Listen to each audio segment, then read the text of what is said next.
So ముఖ్యంగా మధుమేహ వ్యాధి, గుండె సంబంధిత వ్యాధులు, కొవ్వుల వలన, ఇంకొకటి ఊబకాయం, ఈ 3 అనేవి బాగా వస్తాయి. నాన్ కమ్యూనికబుల్ డిసీజెస్ అంటే వీటి వలన ఎవరికి అంటువ్యాధులు కాదు, ఇవి అంటువ్యాధులు కాదు.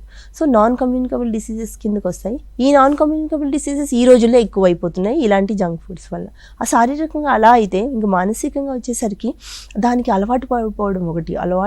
ఒక కాఫీ తాగితే కెఫీన్ లోపలికి వెళ్ళి ఏ విధంగా అలవాటు అయిపోతుందో, అదేవిధంగా జంక్ ఫుడ్లో కూడా అలా అలవాటు అయ్యే తత్వం ఉండే కెమికల్స్ ఉంటాయి. సో దానివల్ల మనకి అలవాటు అవుతుంది. వాళ్ళు రెబల్గా తయారయ్యే పిల్లలు కూడా ఉంటారు. ఒకసారి ఆ జంక్ ఫుడ్స్ తిన్న వాళ్ళని చూడండి, సాఫ్ట్ ఫుడ్ తిన్న వాళ్ళని చూడండి, ఎంత రెబల్ క్యారెక్టర్ ఉంటుందంటే పిల్లల్లో చాలా నో అని డైరెక్ట్గా చెప్పగలిగేలా ఉంటారు అన్నమాట. అదొకటి. ఇంకా మానసిక ఒత్తిళ్ళు ఎక్కువగా ఉంటాయి, డిప్రెషన్ ఉంటుందన్నమాట. ఎందుకంటే పూర్తిగా న్యూట్రియంట్స్ రావట్లేదు, వాళ్ళకి ఎక్కువగా డిప్రెషన్ వస్తుంది.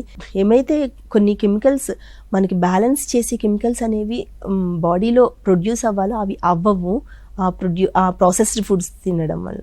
ఎప్పుడైనా ఒక్కసారి just once in blue moon అట్లా తినొచ్చు, కానీ వాళ్ళు ఇష్టపడితే అది కూడా ఇంట్లో తయారు చేసి ఇస్తే అది ప్రాబ్లం లేదు.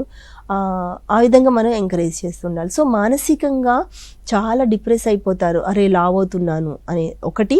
అదే కాకుండా ఆటోమేటిక్గా జంక్ ఫుడ్స్, ఆ ఫ్యాట్స్ తినడం వల్ల ఎక్కువగా ఈ విధమైన ఆలోచనలు వస్తుంటాయి అన్నమాట.